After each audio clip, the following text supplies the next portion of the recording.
Salut et bienvenue dans ce nouveau format Cartoons News. Vous l'aurez compris, dans cette émission, on reviendra sur les news du mois passé qui concernent le monde de l'animation sur nos petits écrans. Alors, on commence tout de suite. Après sa nomination aux Emmy, on a pu apprendre que la série DuckTales, ou la bande à Picsou chez nous, avait déjà droit à une saison 3 et que sa saison 2 commencera sa diffusion aux USA le 20 octobre. Et ça, c'est une super news tellement la série est géniale.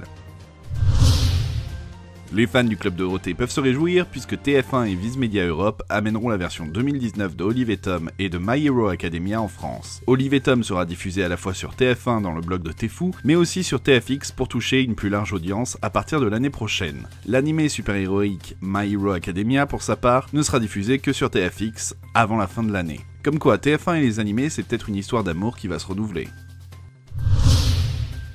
La nouvelle série Marvel Secret Warriors se dévoile dans un trailer. C'est donc un groupe de jeunes aspirants super-héros sans expérience et non entraînés qui devront sauver le monde. Qui compte déjà pas mal de super-héros super entraînés. Ouais. Dans cette équipe, on pourra retrouver Miss Marvel, Squirrel Girl, Patriot, America Chavez, Inferno ou encore Quake de Agent of S.H.I.E.L.D. En somme, pas des personnages super connus, mais plutôt les personnages sur lesquels Marvel a fait du forcing ces dernières années pour les faire aimer du grand public. Pour être honnête, je trouve pas ça super beau et parfois même pas super bien animé. À se demander pourquoi Marvel n'essaye pas de mettre un petit peu plus de moyens sur ses séries. Pour continuer avec Marvel, le trailer de la 5e saison de Avengers Assemble a été dévoilé et on a pu voir que la saison fera la part belle à la Panthère Noire puisque la série se nommera pour l'occasion Marvel's Avengers Black Panther Quest. Le premier épisode a été diffusé le 23 septembre sur Disney XD et d'ici quelques temps chez nous. On a même droit à un synopsis. La Panthère Noire doit décider à qui va sa loyauté. Est-elle avant tout un Avenger ou bien le roi du Wakanda? Alors que le Conseil de l'Ombre s'élève pour défier le Wakanda, T'Challa doit faire équipe avec sa sœur Shuri afin de faire des missions qu'aucun autre Avenger ne peut accomplir. C'est un voyage plein d'espionnage et de mystères autour du monde où d'anciens ennemis referont surface et de nouvelles amitiés seront faites. À la fin, la Panthère Noire devra trouver l'équilibre entre protéger sa nation et arrêter les menaces avant qu'elles n'arrivent. Est-il l'épée ou le bouclier? Il est le seul à pouvoir décider. Star Wars est une source d'inspiration sans limite pour les fans et l'une des choses encore pas faites est de réimaginer la saga de George Lucas sous la forme d'un animé. C'est désormais chose faite grâce à un fan trailer de l'épisode 4 de Dmitry Grozov qui sent bon l'animé des années 80. Espérons qu'il fasse de même avec l'épisode 5 et l'épisode 6. Avatar, le dernier maître de l'air, va revenir pour une série en live action pour Netflix. C'est via le compte Twitter de Netflix que l'info est arrivée. On apprend que Di Martino et Konietzko, les créateurs du cartoon, superviseront la série. On va donc avoir droit à un truc foireux comme le film de Shyamalan? Il semblerait que non. Dans un communiqué, les créateurs rassurent que la culture qu'ils ont créée sera bien respectée, que le casting n'aura pas le droit à du whitewashing, que ce sera l'occasion d'encore plus approfondir certains personnages, voire même certaines parties du monde. De quoi rassurer pas mal de monde. Andrew Cosby, l'un des scénaristes du film à venir Hellboy, vient de confirmer par mégarde une rumeur comme quoi Netflix travaillerait sur une adaptation en cartoon du jeu vidéo Diablo. Il a tweeté que la série allait bien se faire et qu'en plus, il était en discussion pour être le scénariste et le showrunner. Bien qu'il ait supprimé le tweet, de nombreuses personnes avaient déjà fait des captures d'écran.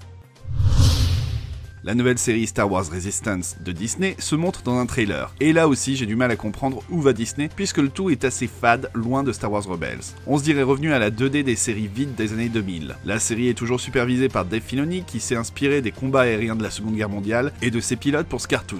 Pour le pitch, la série se passe avant Star Wars le réveil de la Force et suit les aventures de Kazuda Xiono, alias Kaz, un jeune pilote recruté par la Résistance pour espionner le Premier Ordre. Dans le premier épisode, qui sera diffusé le 7 octobre aux États-Unis, on pourra même voir Poe Dameron et BB-8 qui enverront Kaz en mission d'infiltration sur le Colossus, un énorme vaisseau chargé de réapprovisionner les autres en carburant. À voir ce que ça donnera.